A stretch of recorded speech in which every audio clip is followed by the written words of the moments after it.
Afternoon, everyone. Hope you're good. It's really a pleasure to welcome you here for the University of Colorado Boulder's 8th annual 3-Minute Thesis final competition. I'm Scott Adler, Dean of the Graduate School. Thrilled to have you join us for really one of my favorite events of the year, and it's really nice to pull everyone together these days for something fun and positive. The Graduate School at CU Boulder is home to nearly 6,000 graduate students across 130 different programs. And these students are engaged in groundbreaking research, creative work, training to become the next generation of scholars, artists, teachers, and researchers. From astrophysics to dance, they're pushing the boundaries of their disciplines and tackling some of the most complex challenges of our time. Our students' important work is made possible in part by the generous support of our donors who fund the fellowships and grants awarded by the graduate school each year. So if you saw the slideshow earlier, you caught a glimpse of some of the outstanding scholarship going on by our graduate students. Their achievements really do reflect the excellence of the graduate school and the students that we have here. And we're deeply grateful to our donors for their commitment to advancing research and innovation at CU Boulder. And yet, much of the remarkable research that our students are doing remains known only to specialists within their given field. And that's why we do the 3MT competition and why it's so special. It's more than a showcase of research, it's a testament to the power of effective communication. Today, our finalists will take on the challenge of distilling complex ideas into compelling, accessible narratives that engage, inform, and inspire us all. Now, this 3MT journey began last fall when 31 graduate students embarked on a series of workshops designed to hone their storytelling, writing, and presentation skills, even including a session on improv comedy techniques. And after months of hard work and making it past the preliminary round of the competition, we now have 10 exceptional finalists. Your program says 11, one got sick. And these finalists are ready to present their research in just 3 minutes. So, to our participants, congratulations on making it this far. Your dedication, creativity, public speaking, and communication skills are already a testament to your excellence. To our esteemed judges, thank you for your time and expertise in evaluating these presentations. And to our audience, students, faculty, staff, family, friends, and community members, your support is what makes this event so special.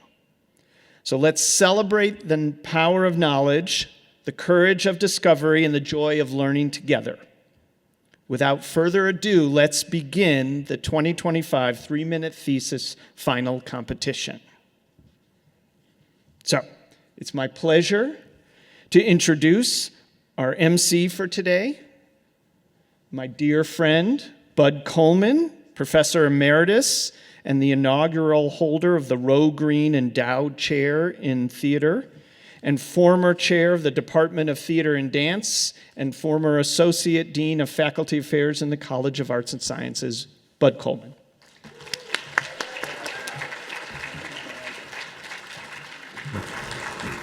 We are thrilled to have you here in support of our graduate students as they rise to the challenge of presenting their research in just 3 minutes. Your presence, both here in person and via the live stream, demonstrates incredible support for CU's Boulder community of scholars. The 3-minute competition, or known as 3MT, started at the University of Queensland in 2008 and has since grown into an international phenomenon hosted by over 900 universities in 85 countries. 3MT cultivates students' research communication skills, pushing them to distill complex ideas into compelling narratives for a general audience.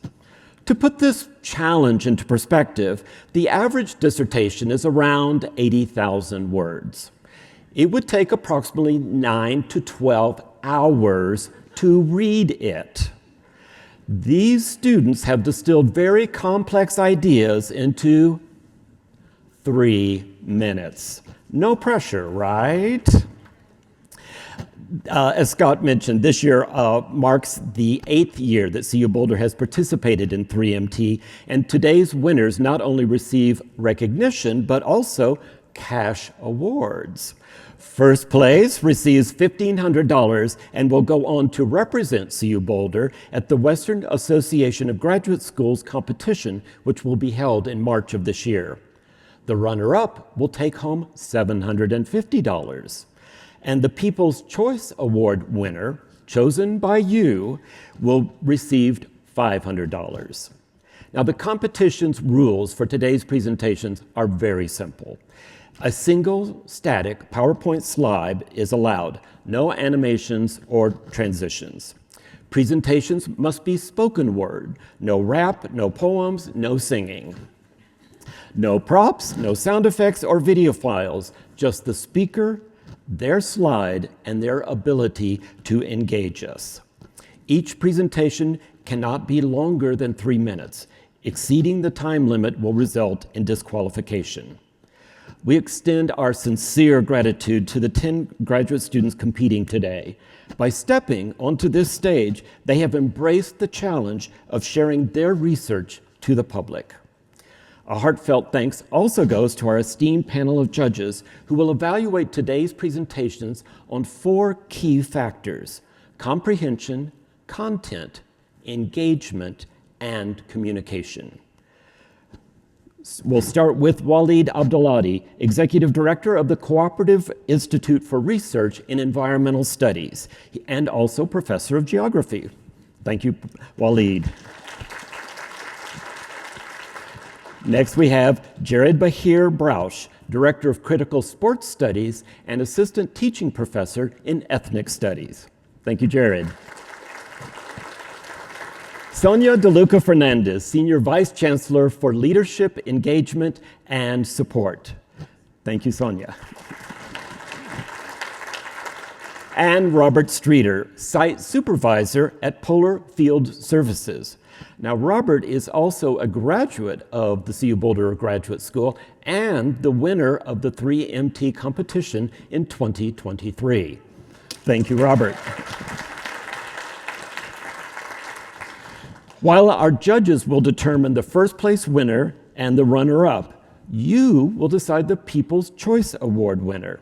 As you watch today's presentations, consider which speaker captures your imagination, makes their research accessible, and sparks your curiosity to learn more.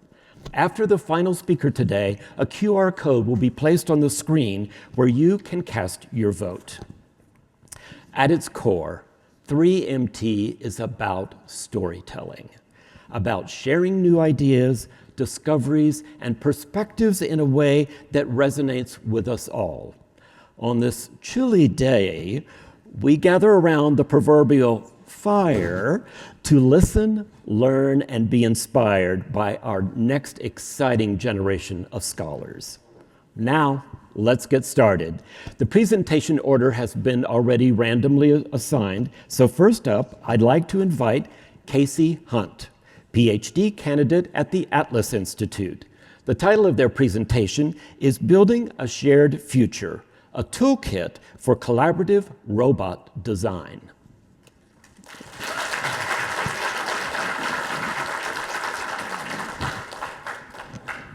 Robots are the future. They make work safer, reduce the cost of goods, and support exploration into deep oceans and outer space, And that's just a few of the things that they can do.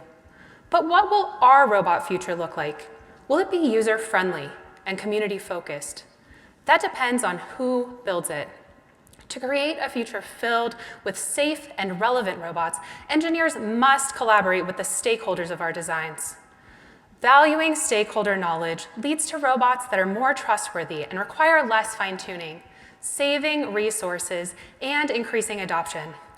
For example, a medical robot is more likely to reflect the realities of hospitals if engineers prioritize the perspectives of doctors, nurses, and patient advocates.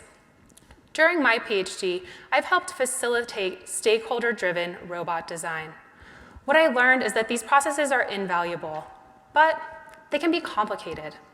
One challenge is that when we imagine robots with stakeholders, we have to use techniques that are accessible to everyone, like crafting and brainstorming. We learn a lot from these exercises, but their simplicity can be limiting. For instance, it's pretty hard to build a detailed robot prototype with pipe cleaners, so even valuable outcomes can be limiting and vague. My research asks, is it possible to design a technique that leads to more fruitful collaborations with robot stakeholders? And could this technique be inexpensive and easily remixed to the many contexts where robots solve important problems? To explore this question, I use a research through design approach, surveying literature from robotics education and design, interviewing experts, and creating hundreds of prototypes with my collaborators. The result is a promising solution, a kit of 3D printed joints and connectors that, when combined with PVC pipe, facilitate approachable and playful robot prototyping. The kit is educational, teaching non-engineers about robots as they create, while giving engineers the tools to convey precise technical ideas. In testing, the kit has been transformative, supporting stakeholders to create detailed prototypes of their ideas, reducing ambiguity, and fostering mutual understanding. As a result, collaborations using the kit give engineers clear foundations that they can build on. Next, I'll explore the wide range of contexts the kit could be used with elderly adults, firefighters, and children. Although it sounds simple, this kit is a carefully engineered solution to one of robotics' most persistent challenges, how to ensure all stakeholders have a voice. By supporting engineers to create robots that align with people's needs and values, I help create a future that we can all be excited about. Thank you.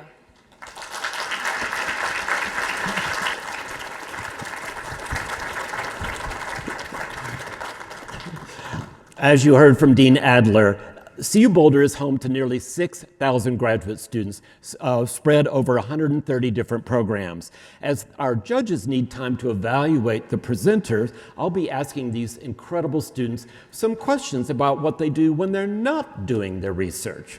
So Casey, I understand that you like to go camping and hiking.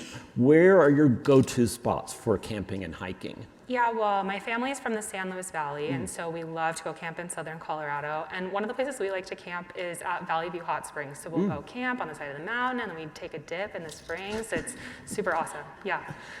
That sounds fantastic. Yes, hot springs sounds really good on a day like today. Like many people in this room, our graduate students are under a lot of stress, and food and the idea of food can be very comforting. Now, Casey, I understand that one of your go-to foods is a tomato sandwich. So can you give us your recipe for that perfect tomato sandwich? Yeah, it's like the perfect late night snack. It's toast with a little bit of mayonnaise. You put some really good sliced tomato and then salt and pepper, and then obviously the second piece of bread. It's so good. You're going to hear a lot about food today. There is a reception after all the presentations, so we're not just tempting you and then saying no food. You will get food. Unfortunately, no tomato sandwiches, but they'll be good stuff. Now, some of us are very lucky to have inspiration to give focus and meaning to our work. Would you please tell us about your great aunt? Yeah, so when I first got interested in doing the PhD, my grandma would not stop talking about my great Aunt Eva. So Aunt Eva is the only person I share DNA with who has gotten a PhD, and she helps teach English as a second language speakers in the San Luis Valley. English. So she developed new techniques for doing this, and she was specifically focused on Spanish speakers because there's a significant population of Spanish speakers in that area. So, Oh, great. Thank you, Casey. Thank you so much. thank you.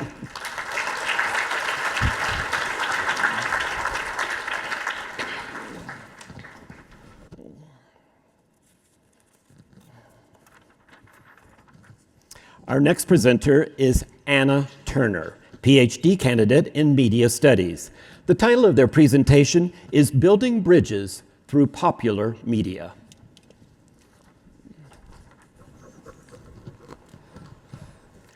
How many of you have binged a show on Netflix or any streaming service?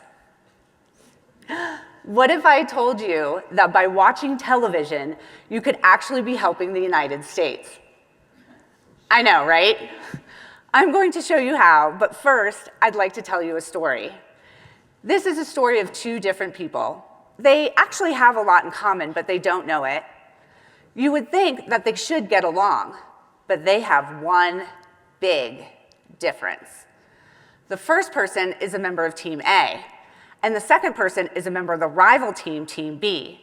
So how do we get the first person and the second person to get along? This is where my research comes in. Team A is actually the Democrats, and Team B is the Republicans. They have very different views on certain things, and they dislike each other because they're members of opposite teams. This is a problem known as polarization. One of the issues with polarization is that we're not often exposed to other viewpoints or to people unlike ourselves. The Republicans, for example, tend to be white, living in rural areas, whereas many Democrats are people of color or members of the LGBTQ+ community living in urban areas. And while there are exceptions to these generalizations, the fact is that many of us on opposite sides of the political spectrum don't often interact. The one place that we can interact with people from different geographic locations, socioeconomic statuses, and a number of other characteristics is through media.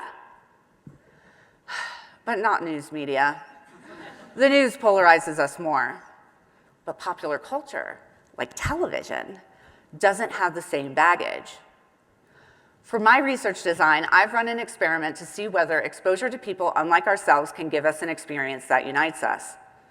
Participants in my research watched a short clip of a political drama on Netflix and then took a survey to measure their levels of polarization. While the findings are not yet confirmed, I'm hoping to show that diverse characters and dialogue can depolarize. The key here is that networks and streaming services must begin to consciously craft messages to allow for this exposure. Similar to how media companies hire diversity officers, they could also employ experts in political polarization and popular culture, like me, to consult on diverse characters and dialogue that represent both sides of the aisle. This is a slow and ongoing process, but if we can get media companies on board, we could see bridges being built through television and a more united Team A and Team B. Thank you.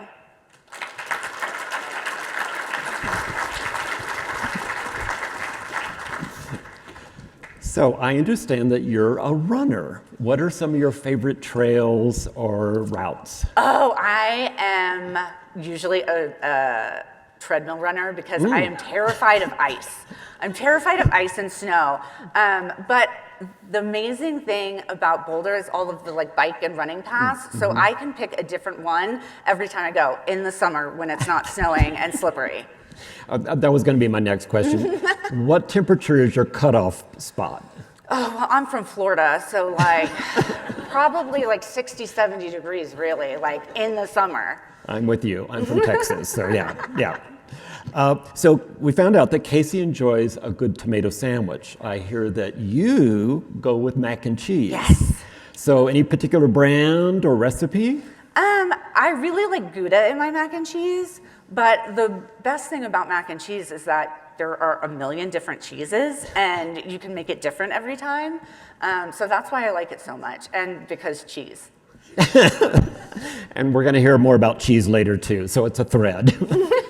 So some people collect baseball cards, some people collect Disney characters. I understand that you collect dogs. pugs in particular. Yeah, I collect pugs. Not like figurines, like actual pug dogs. So I've had up to 3 at one time. I fostered for the Florida Pug Rescue. And I'm only down to 1 now, but he's 15 and he's still kicking and he's such a good boy. So right now I'm only at 1, but I have been known to have a grumble, actually. The collective noun for pugs is a grumble, so I used to have a grumble. These things that you never would have known if you hadn't come today. So what's the name of your pug? Hermie. So did you practice your 3MT presentation to Hermie? Oh, he knows it, like backwards, forwards, inside out, yeah. So if we see a pug walking around talking about media, yes, it's yours. Yep, mine. So I understand you also like to binge watch. Mm-hmm. What's the most recent binge? I have been on this like cop show kick, I guess, and firefighting kick.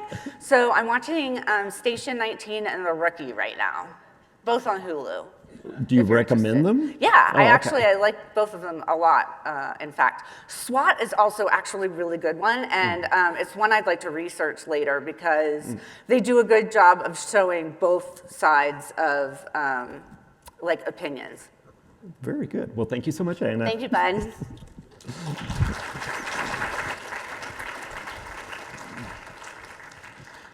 As you heard, unfortunately, one of our presenters today is ill, so Heiko will not be presenting for us today. But next, we do have Celeste Giles, PhD candidate in aerospace engineering. The title of their presentation today is Bringing You Safely Home from Outer Space.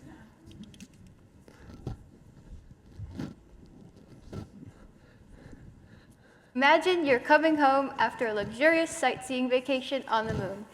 As your spacecraft begins to enter Earth's atmosphere, you start to hear strange noises, feel vibrations, and see pieces of spacecraft fly by outside your tiny window. Will you make it safely back to Earth?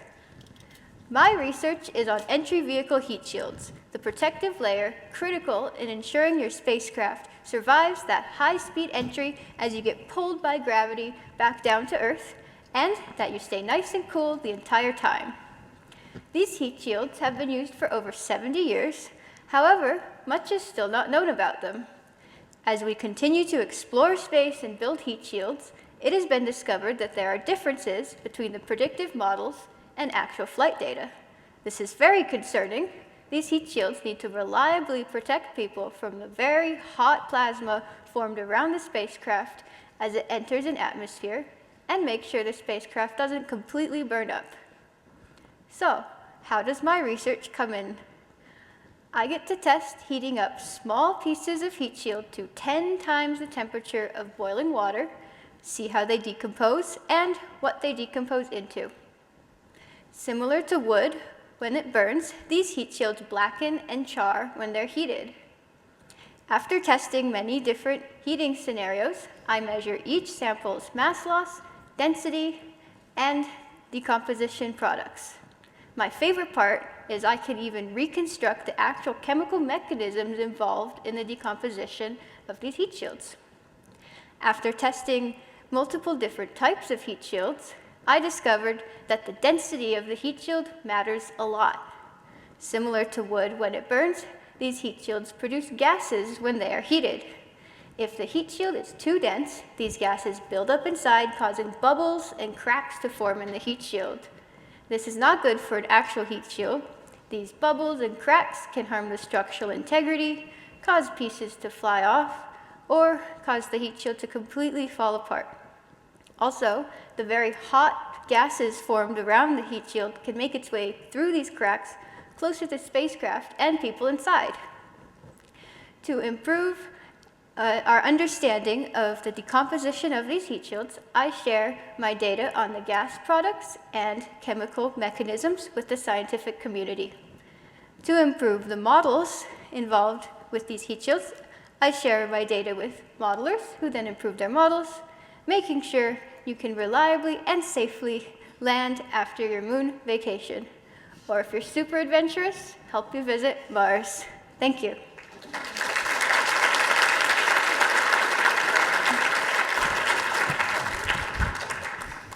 So we have to get this out of the way first, especially given the weather. Please tell people where your hometown is. I grew up in Honolulu, Hawaii. I'm not used to the cold. Can we all just be a teeny bit jealous, okay? What would be the temperature approximately in Honolulu right now? Average is always a nice 80. Right now, I can't even imagine 80, so oh my gosh. Like many of us, where we grow up affects the foods that we come to love. And I understand that your favorite is? Chicken katsu curry. And please tell us what's in chicken katsu curry. Chicken katsu, like breaded deep fried chicken. And the curry is a Japanese golden curry, very basic, but delicious. And served with? Some rice. There we go. Have to have the whole package there. So we already talked about some collections. Anna has pugs, and you have a? Rock collection. What kind of rocks do you collect? Oh, all sorts. It started with my great uncle, who was a geologist for the Bank of America, and I inherited some of his collections and then added from there. So do you have a favorite? No, they're all precious. Okay, do you have a favorite collection story? Let's see. A good one is we used to collect agates from the West Coast beach. They're like clear rocks you can look up in the sun and see through, and they're very pretty. Fabulous, love that. I understand that you practice kendo. Would you please tell folks who don't know what kendo is first? Kendo is a Japanese sword martial art. I started last semester here at CU, actually. Oh my goodness. So beware, out in the hallway. So I understand you have 2 cats. I do. They've been helping me through grad school.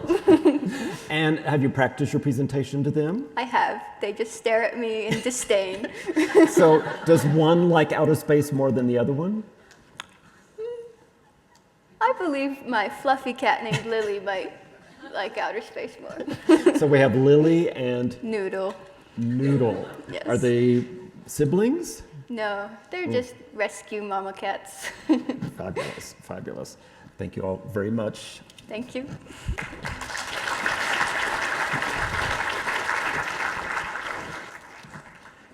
Next up, we have Casey Middleton, PhD candidate in computer science. The title of their presentation is Testing. Testing. 1, 2, 3. It's 2 days before Grandma's birthday, and you haven't seen her in ages. But you're starting to feel a little sniffle coming on, and you really don't want to get Grandma sick. Luckily, you have a few COVID-19 rapid tests in your cabinet. When should you use them? Maybe you take one now, so you can tell Grandma your plans. But what if it's negative?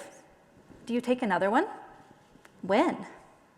We know that even if you do have COVID-19, a test isn't guaranteed to detect you. Rapid tests require us to have lots of virus in our system.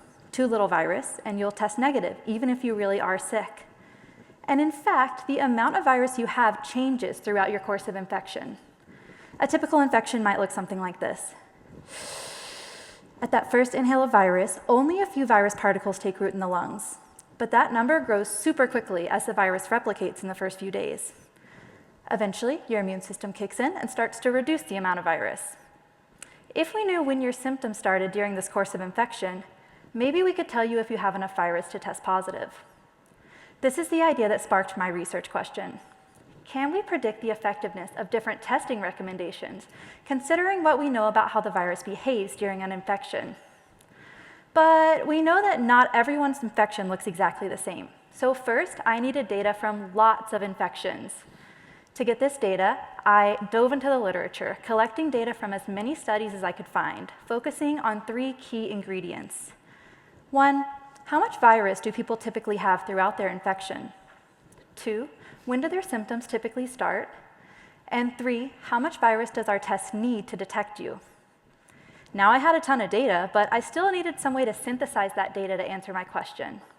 To do this, I created a rigorous mathematical framework, combining probability theory and calculus to help us predict testing effectiveness. Now, I find multivariable calculus really exciting, but sadly, we don't have time for a whiteboarding session today. But I can tell you what I found. For any virus, it's typically best to test right before you visit grandma because a negative test today doesn't guarantee that you won't infect her tomorrow. And I also found a surprising result for COVID-19. If you only have a few rapid tests in your cabinet, you should wait 2 days after your symptoms start to use them. This is because our immune systems are primed and ready for COVID-19, so symptoms start early, even when you haven't built up much virus yet. And our lessons don't stop at COVID. The beauty of the math is that it can help us make better testing choices for other viruses too, from flu to RSV to even new viruses we haven't discovered yet. The math I developed can help us make better testing choices for any virus. And I like to think this helps us do a better job protecting grandmas and 3 Minute Thesis participants everywhere. Thank you.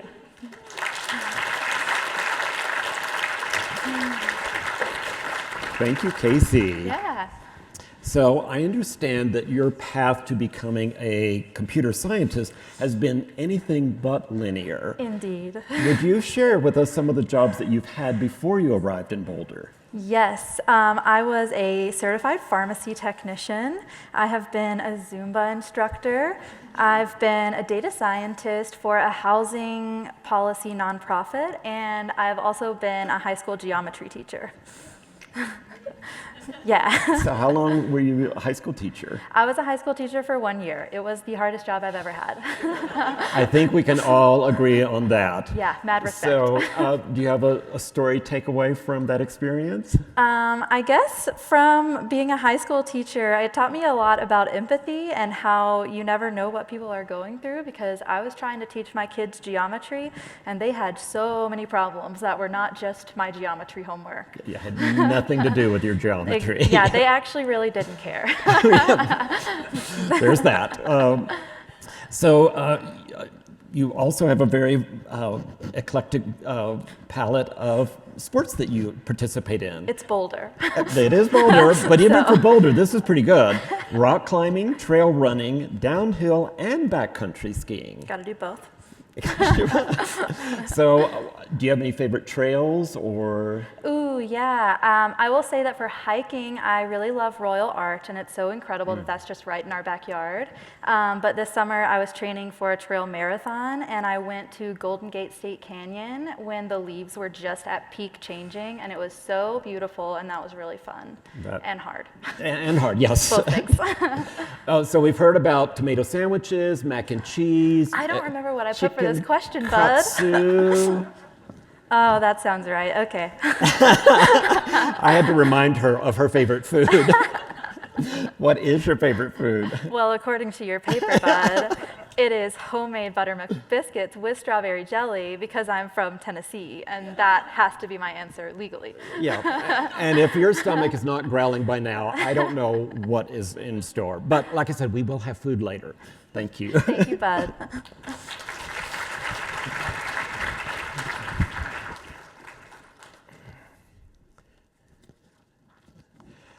Next up, we have Nandi Pointer, PhD candidate in media studies. The title of their presentation is Exit to Entry, Black Expatriates Teaching English as a Fugitive Liberatory Practice.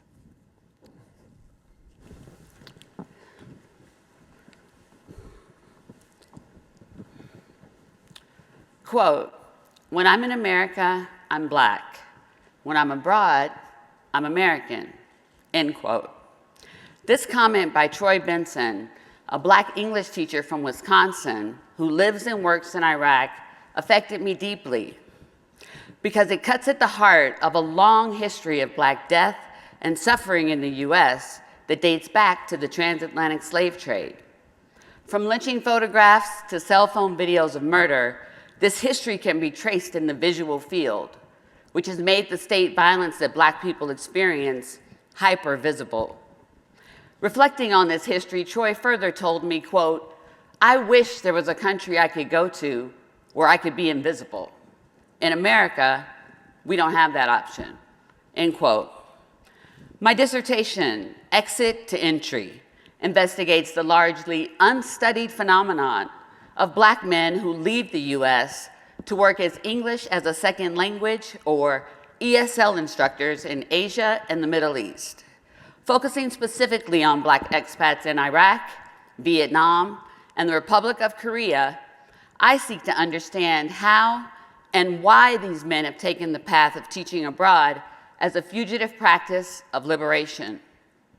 Drawing on my own personal experience as an ESL instructor, my dissertation is based on interviews with 20 Black male expats.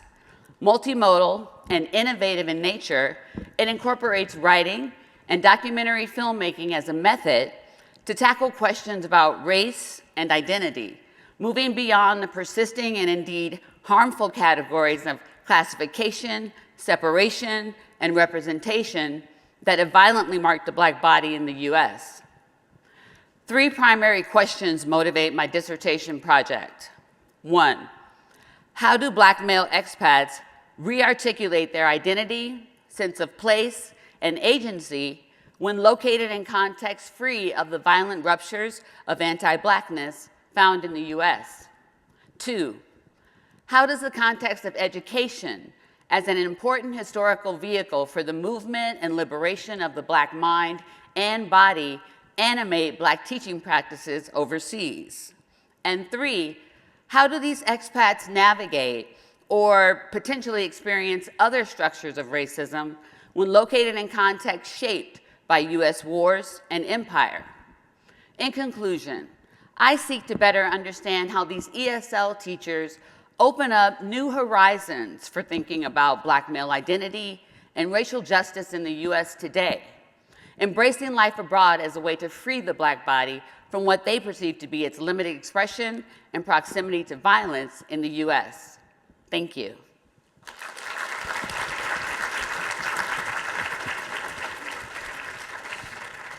So Nandi, as you mentioned in your presentation, she was a ESL, English as a Second Language instructor. Where did you do this? I taught English in the Republic of Korea, Vietnam, and Saudi Arabia. And how did that come to be?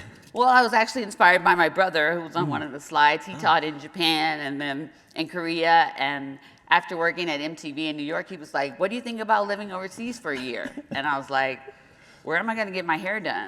Like, how am I going to do that? But yeah, life-changing experience. And so do you have a takeaway story from that experience? From Korea? Or Vietnam or something? I have a funny one from Vietnam, which is actually, be careful, because I was staying in this little apartment, and I went out on the balcony. I had a little bitty balcony out in front of my little place, and I went, all of a sudden, I closed the doors, and I heard the little lock, go down. And I guess the cleaning lady had, locked it. I always just kept it locked. So me and my brother are out on the balcony, and I'm like 3 stories up. How am I gonna get back inside? And he's starting to get tense, and I'm like, I don't know.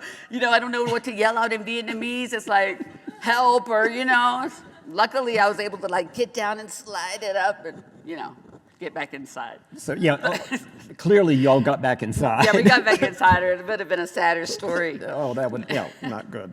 So I understand you have a dog, Ginger. Yes, Ginger. So did you practice your 3MT presentation to Ginger? I did. Actually, last night when I was trying to do it, I guess her water bowl was a little low, and she came in and gave me this aggressive bark, and I was like, what, you don't like my presentation? And she wanted some water, so it was okay. Yeah, we never know. So I understand you also play a musical instrument. Yes, I play the flute. And when did that start? That started in the 5th grade when I was living in Decorah, Iowa. We could take little 30-minute lessons and part of our school day, pretty amazing. So yeah, that's when I first started playing. Do you still play? Yes, I do. Oh, how exciting. I just performed at the Cause Black History Month event, and with my brother, and we played. Oh, fantastic. Oh my gosh. Yeah.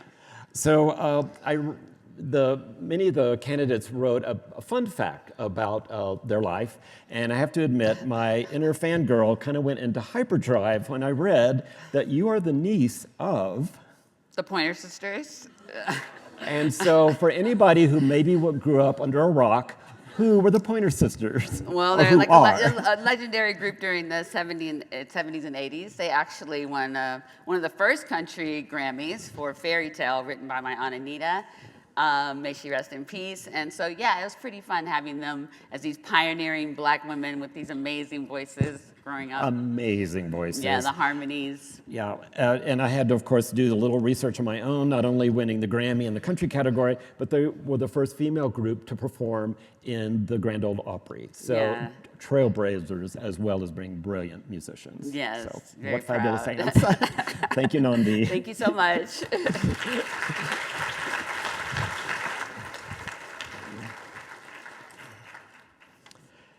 Next up, we have Marwa Yakuchi, PhD candidate in aerospace engineering.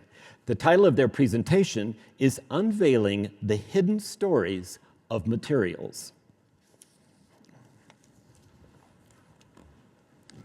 What does training an Olympic athlete have in common with sending materials to space?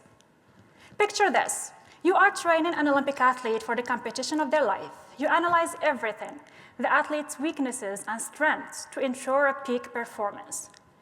Imagine if you can foresee the challenges this athlete would face before they even step onto the field. You'd know how their body would react to each hill, rough terrain, and blazing sun. Now, think about applying that kind of foresight to the materials that build our world.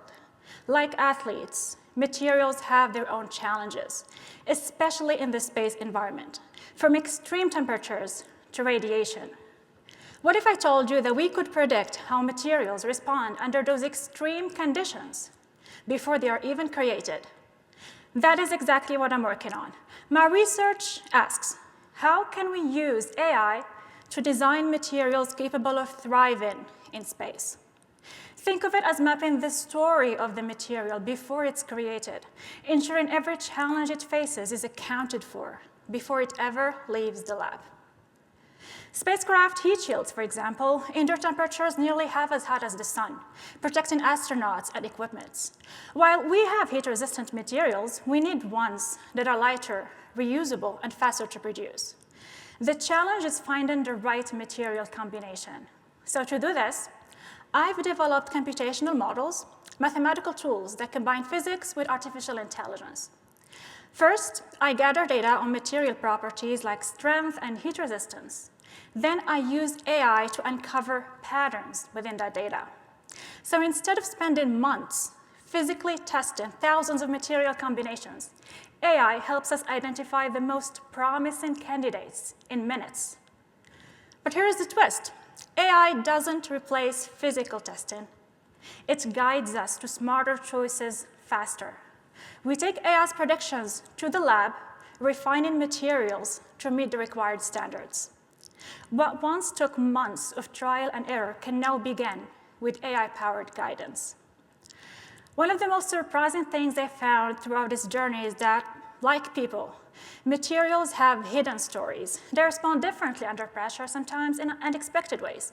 And machine learning helps me uncover these stories, teaching us lessons that could one day lead to breakthroughs in material design. So next time you watch an Olympic athlete deliver a flawless performance, remember, behind that success is careful preparation and foresight, just like the work we do to ensure materials not just survive in space, but thrive. Thank you.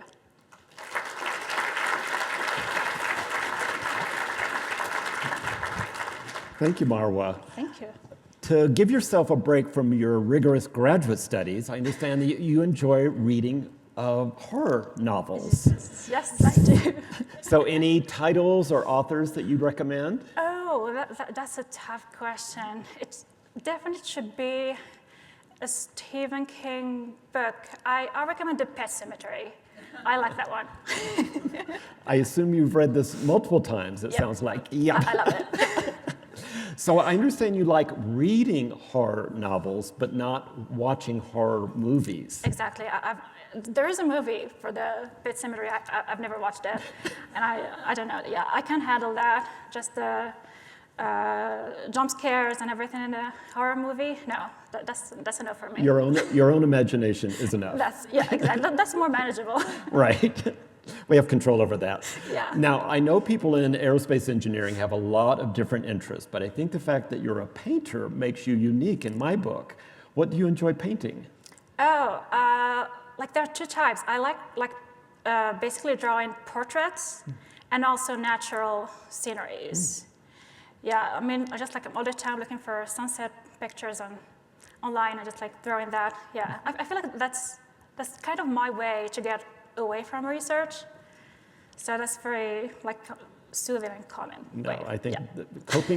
your coping skills are, I'm going to take notes. As a native of Morocco, you note that one of your favorite Moroccan dishes is chicken pastilla. Yes. Could you please explain what that is? Oh, wow.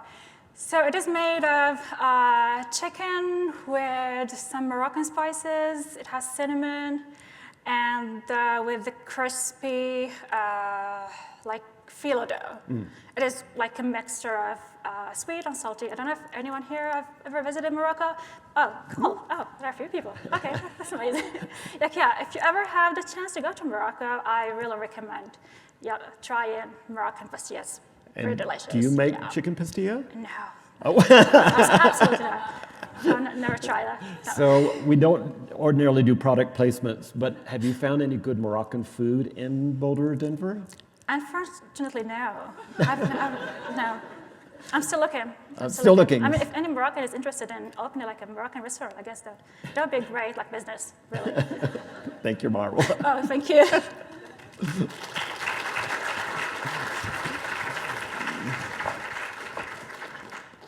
Next up, we have Anna Deese, PhD candidate in Educational Foundations, Policy, and Practice. The title of their presentation is When Students and School Voters Differ, the Promise and Peril of Local Control. Hi, everyone. My name is Anna, and I study the local democratic control of American schools. Local control means that resident citizens of an area can vote on things like increasing taxes to support their schools or electing school board representatives who can create and oversee district policies. Most of the time, local control is a good thing for both education and democracy. But it can be problematic. And a really awful example out of East Ramapo, New York, is what inspired my research. There, the local schools served mostly Black and Latino students, but the elected school board was dominated by white officials whose own children attended private religious schools.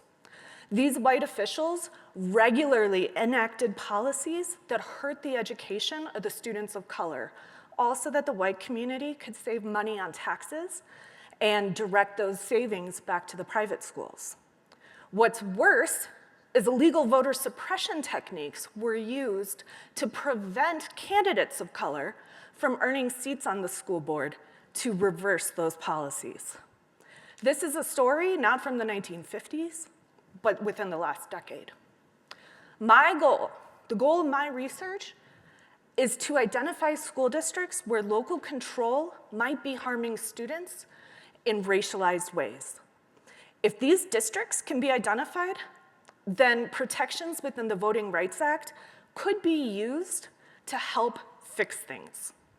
To do this, to find my problematic districts, I first do a very technical squishing of lots of maps and demographic data in order to calculate what I call the representation index. My index is a measure of how different the race and ethnicity of the eligible voters in an area are from the race and ethnicity of the students using the schools. Districts with large differences, districts like those up there in red, districts like East Ramapo, are places where local advocates might want to step up their monitoring or where the Voting Rights Act could be used to fix harms. Of course, it would be way better if no harm came to students in the first place. So in addition to calculating my index, I add in a variety of other measures that are related to education policies that previous research suggests might have a racialized impact. This way, local decision makers can use my index, those measures, and their knowledge of what's happening on the ground to make more equity-oriented decisions. Local control can be a good thing, but hasn't served communities of color well. I want to fix that. Thank you.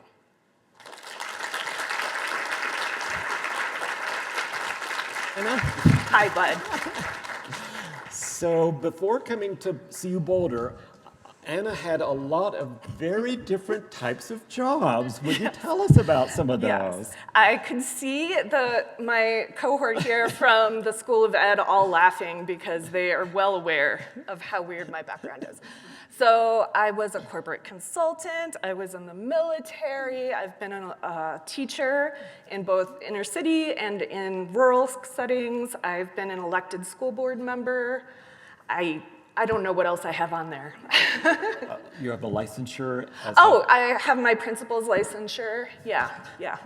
I have a lot of things. Yes, that's all good. So do you have a story from your experience teaching in Oregon and Chicago? I mean, there are lots of stories. I guess one of my favorites was I taught anatomy and physiology, and I always wanted to start by having my students do a dissection right away. And we didn't have a lot of money. Schools need more money, y'all. Vote for those things. But so I bought the cheapest things I could, which were these sharks. And they were messed up when they were putting in all the stuff to preserve them. And so you just find random blobs of whatever dye they were using. And my kids thought it was great, so I had them write up practice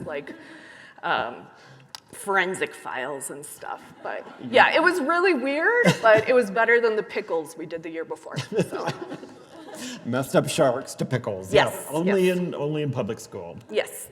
So it sounds like your experience as an elected school board member in Montana was kind of a direct path to your dissertation research. Definitely, because you realize when you're an elected member, you do have so much control, so much power, so much potential, but also in a lot of ways you don't. And you're really shaped by so many other things. And so that's been a question that's been going through my mind for the last many years. Sorry to my advisors. Getting out of here soon, though. No dates. Like Marwa, you enjoy reading as an escape. I do. What types of books do you read? I read really junky crime novels, the ones that you will buy at the airport and you're like, why are there 15 books by this person right here? This can't be that good. But I will go through them like nothing else. So do you have any titles or authors you'd recommend? No, because that will be embarrassing. No. Nope. No one's taking any notes, and yeah, we're safe. You can come look at my Libby later on while we're eating. Yeah. That's it. So in addition to your work at CU as a graduate student, you're also a mom. Yes. So did you practice your 3MT presentation to your son? Hey, Des, did I practice my speech to you? Yes. Yes. So Des, did you have any recommendations for your mom? Good. Good answer. Right answer. Thank you, Anna. Thank you so much, Bud.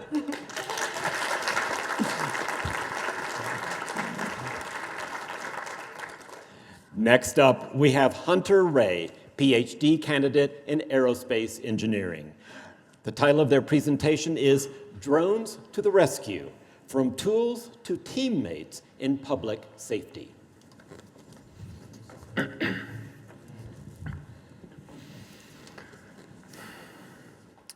As a first responder, having the right tools and the right teammates is what's going to make the difference when we're trying to save your life. One of the best tools we can carry is a drone, because they can quickly cover large areas, and they keep my teammates and I safe and aware of changing situations. Imagine 14-year-old Taylor went for a walk a few hours ago, but hasn't come back yet. But it's getting dark and there's a storm coming. When you call 911, I might be one of the first responders to arrive to help you find your child. But even though we constantly train for this exact scenario, it still takes 2 to 3 people to manage a single drone. And that's because as the pilot, I need to be laser focused on flying the drone around trees and buildings, so I need my teammates' help in looking at the video and talking on the radio. All this, people, adds complexity, which adds training, so that when the time comes, we know that we can find Taylor. And so that's where my research comes in. I aim to turn drones from simply tools into teammates by helping them understand the context of the mission and giving them the ability to give feedback to make sure those goals are aligned. So the first step towards that is helping the drone understand context. Instead of flying the drone left and right and up, I want to be able to say, go over there. Search up the stream to the trail that leads to the farm. And so to do that, I built a user interface and wrote some software that provided a foundation for helping the drone understand that mission context. But when we tested it, something wasn't quite right. Even though we could give the drone a lot of information, its goals weren't always aligned with their pilot. And so what we thought we needed a way of giving feedback for the drone to show what it thought it understood. And to test that idea, we ran a simulated experiment where we see how pilots worked with drones when the drone actually gave feedback. In this case, it would simply ask a question as to whether it thought the victim was near a certain landmark. And this worked. Not only did the team find more missing people, the pilots actually trusted the robot more. And that's because whereas tools do exactly what you do, sometimes to their detriment, a teammate works with you to accomplish a shared task. And adding feedback fundamentally changes this dynamic. This reduces the number of people we need per aircraft, magnifying the impact of the team, simplifying our operations, and reducing the training time we need, all to make sure that when the time comes, we can find Taylor. So whether we're fighting fire, looking for a missing person, recovering after disaster, this research gives first responders a safe and reliable teammate that works with them to support and protect their communities. So that in these matters of life and death, like the search for Taylor, you know that these robots will have your back. Thank you.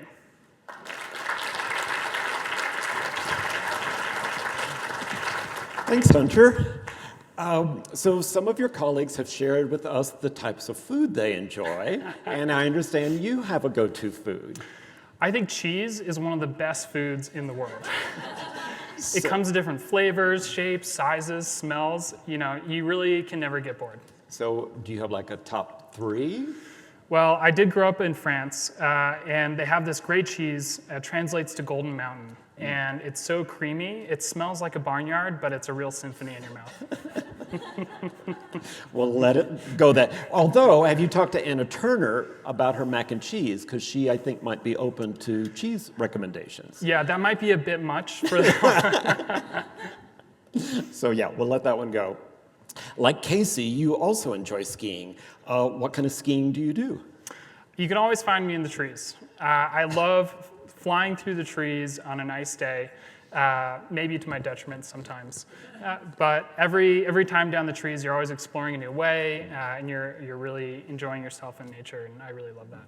Do you have any go-to? Well, steamboat's great. I mean, flying through the aspens and those trees out there is really something special. Wow, okay.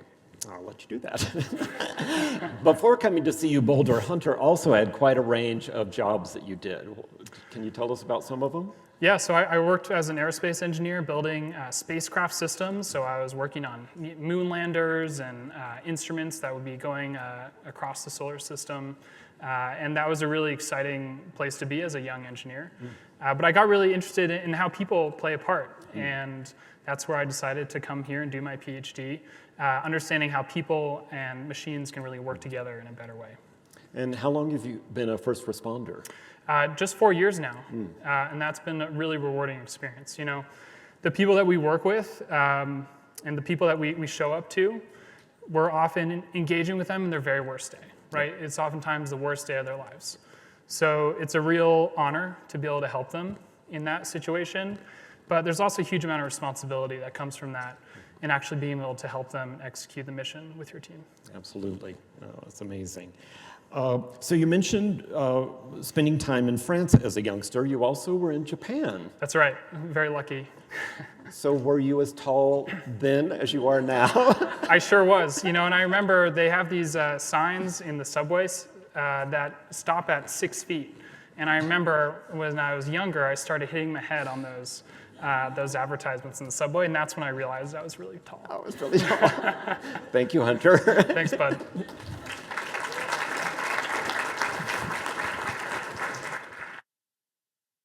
Next up, we have Aoife Henry, PhD candidate in electrical, computer, and energy engineering. The title of their presentation is Directing wind turbines with foresight, the shepherd and the sheepdog find a crystal ball. In my research, I am a shepherd of wind turbines. You see, wind turbines are like sheep. They're sturdy, they're obedient, but they're also kind of simple creatures, and they don't know how to handle themselves for the good of the group. When the wind rolls in, they need to be firmly instructed which way to face as conditions change. Their default behavior is to all very slowly rotate to face the wind and to greedily lap up as much of its energy as they can. But what the turbines don't know is that by doing this, they're blocking the wind for their less fortunate friends in the middle and at the back of the pack, and that the entire flock is producing less energy overall. They also don't know that by the time they have finally rotated to face the wind they measured, the wind direction has changed anyway. Now, I'm a busy shepherd. I don't have time to tell these turbines what to do every second of every day. Instead, I design a wind farm controller. This is like a sheepdog who's been trained to read the situation and to direct the turbines accordingly. This sheepdog looks at the wind speed and direction measurements, and it barks at the turbines to rotate in a way that produces the most overall wind farm power. The best research has come up with so far is to tell the turbines at the front and the middle to face the wind at an angle.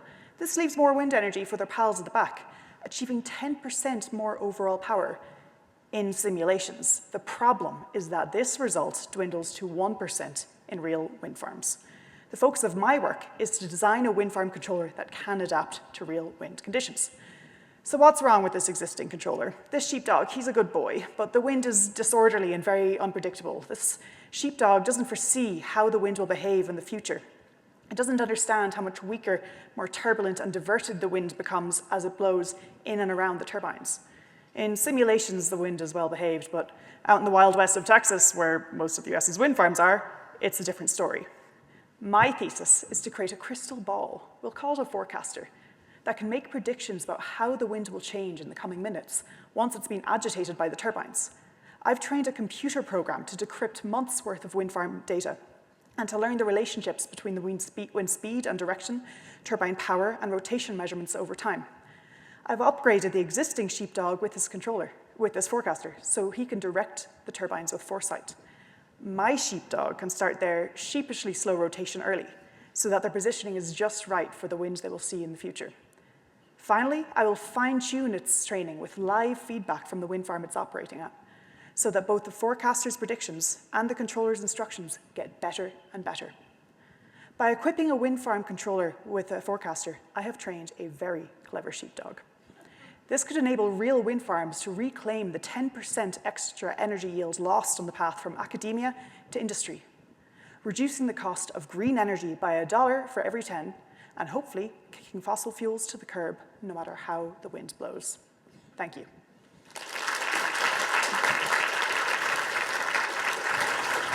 Thank you, Aoife. So I understand that you know 2 languages that are commonly considered to be endangered languages, Irish Gaelic and Scots Gaelic. That's right. How did that come to be? I was born in Scotland. I usually tell people I'm Irish because that's my dominating accent at the moment. We'll see how that changes in the next few years. But I was born in Scotland, and my dad is Irish, but was an enthusiast for dead languages. So he sent me to one of very few Scots Gaelic speaking schools, and we were a half and half household, and we spoke Irish at home and then Scots Gaelic at school. Wow. Yeah. So I understand you and your father can do something when you're around other people. Sure, yeah, it's kind of a secret language at this point. And actually, when I was in undergrad, I also lived in a house, a grant house, where they'd pay you to live there as long as you spoke Irish with each other. But it appeared quite culty from the outside because we all wore matching hoodies and spoke the secret language to one another. It was a good time. But it wasn't a cult. Yeah, not a cult. So I understand that you try to run most days. I do, yeah. And where do you like to run? I'm kind of boring at the moment. I'm trying to graduate soon, so I try to use my brain as little as possible outside of work, so the less turns, the better. If I could run in a straight line and come back, I would, but usually routes around the Boulder trails. Oh, yeah. No judgment. No judgment. So were you a big runner before you came to Boulder? Yeah, I used to be more competitive. I used to do a lot of trail marathons, but I've pulled back from that a little bit now because it's not a reasonable distance to run, and I don't recommend it to anyone. So do you have a temperature cutoff that you won't run below? I actually relate a lot to Anna from earlier because I did run on the ice and suffered a very unusual injury for a runner in that I tore 2 muscles in my arm a month ago from slipping on ice. So maybe a treadmill would be a safer bet. Yeah. When it's cold and icy, yeah. So in addition to your research on wind turbines and coding, you also do stand-up comedy. Yeah. When did that start? It had been something I'd wanted to do for a long time, and then my strategy, I was so nervous, my strategy was to go to a very small place, which was the Trident, where they do it once a month, and to kind of dominate the space with my friends. I duped about 11 people into going there. There was only about 25 people there, so I thought I'd at least get 11 laughs, and they did. They're well-behaved friends. Yeah. So is there a joke that you'd like to try out on us? Different audience. Safe, yeah. I understand that one of your favorite foods is wellness sushi. That's right. In Denver. What is wellness sushi? I'm ethically fussy in my diet, and it's an all-vegan sushi place, which I love. It's well worth the drive, and I've been on dates there, I've taken friends there, I've been there to celebrate things and grieve things, so it's sushi for all occasions. It's good. Fabulous. Thank you, Aoife. Thank you.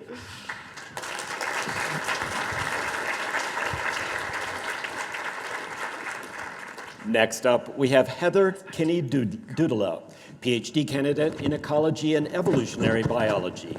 The title of their presentation is Feathered Flings, the Dating Lives of Barn Swallows. Finding a romantic partner is a big decision, and it's no easy task. You might turn to dating apps for help, but how do birds find a date? Understanding the dating habits of birds can actually help explain the amazing diversity of bird species. Many birds use their colorful feathers to attract mates. For example, in barn swallows, individuals with darker brown breast feathers are more attractive. Traits that are favored for mating become common in the population, and this helps explain why different bird species are different colors.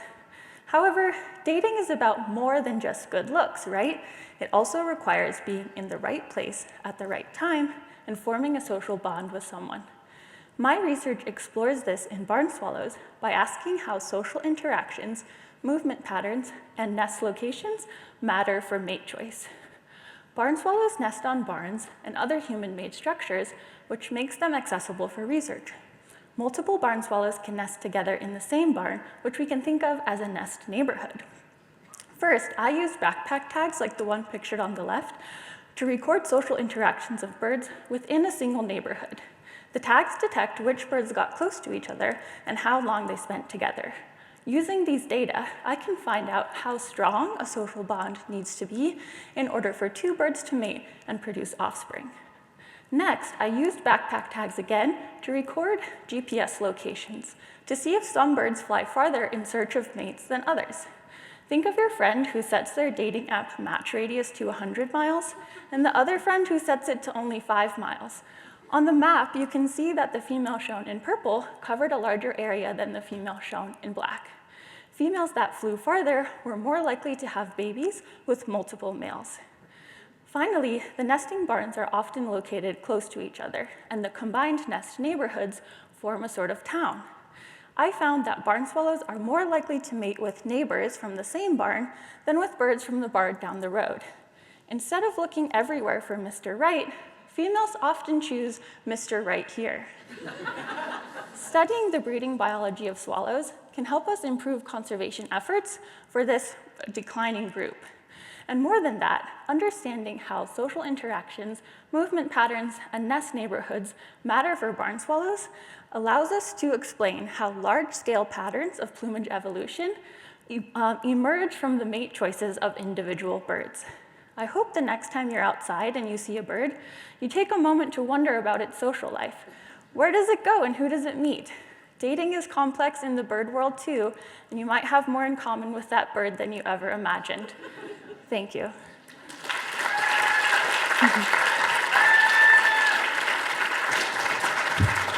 Thank you, Heather. So like Casey, you enjoy hiking. Do you have any trails that you would recommend when the weather warms up? Yeah, so I live in North Boulder, and so we're near Wonderland Lake, and so we really like the trails around the lake and also up from Lee Hill. How far up Lee Hill? Not too far. There's a trailhead. Okay. Just a block in. All right, Yeah. I haven't seen that one. I was like, okay. So Marwa and Anna enjoy reading novels. What sort of books do you enjoy reading? I enjoy sci-fi and fantasy novels, but unlike Marwa, I like cozy fantasy. So this is like a story where you might have an ogre, but they decide to open up a coffee shop. Clearly, I need to read more. Yeah. So do you have any titles or authors you recommend? The author I really like is Becky Chambers. Okay. Yeah, and she has a book called The Long Way to a Small Angry Planet. That's quite good. Great title. I love that. So this afternoon, you've heard a lot of fantastic food stories from our graduate students, things that keep them fueled and inspired. What is your favorite food? The meal that came to mind when I was answering these questions is I really love when I go back and stay with my parents in Northern California to make buttermilk waffles in the morning. And we have a big blueberry patch in our backyard, so putting fresh blueberries, and my mom also grows strawberries and raspberries, so just the triple berry waffles. And when will you be home this summer? Because I think we'll all try to have a little it's worth a visit, yeah. Oh my gosh, that sounds amazing. Yeah. So in addition to your graduate work in ecology and evolutionary biology, you have also undertaken to learn the language Telugu. Yeah, Telugu. Telugu, Yeah. one of the 22 official languages in India. Is your husband able to join us this afternoon? He is here, yes. Well, keeping in mind that tomorrow is Valentine's Day, is there anything you would like to say to your husband? We're actually going to dinner tonight because he, 4 years ago, proposed to me on February 13th, and so we celebrate on the 13th now. Oh my. You can't make these stories up. Thank you, Heather. Yes, thank you.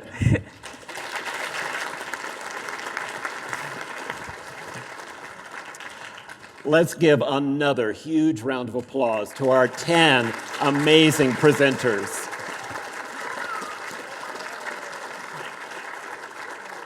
What an incredible showcase of talent, research, and communication skills. While our judges finalize their evaluations, it's your turn to make your decision. The People's Choice Award is in your hands.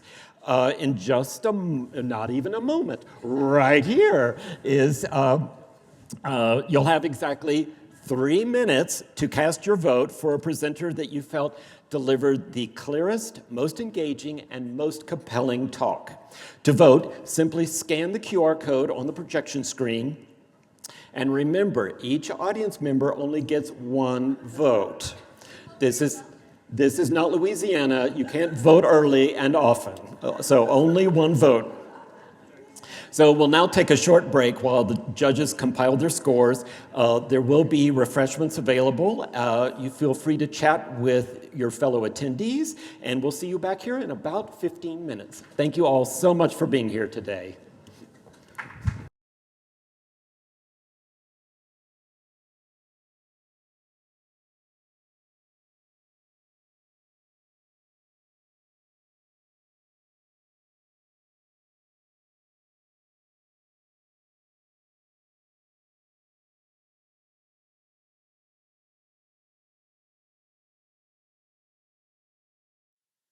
Dear friends, we are back. Please stay in line. Please enjoy the beverages and great food, but we are back.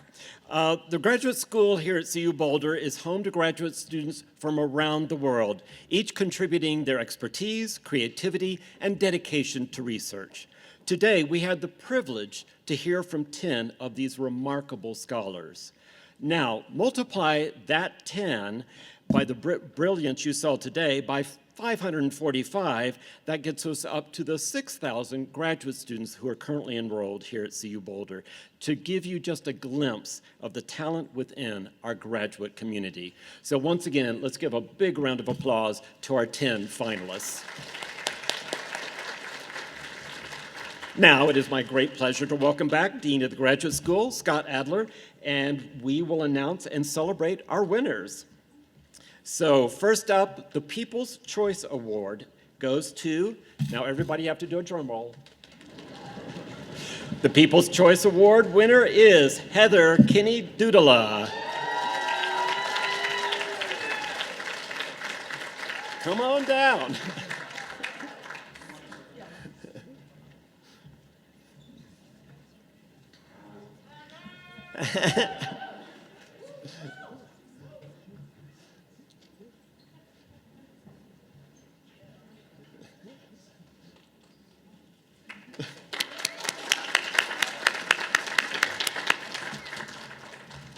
Next up, drum roll.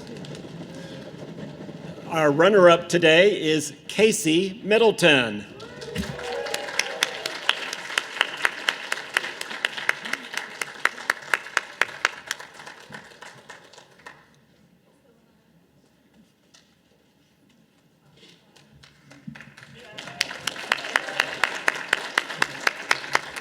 And one last drum roll. The winner of today's 3MT 2025 competition is Aoife Henry.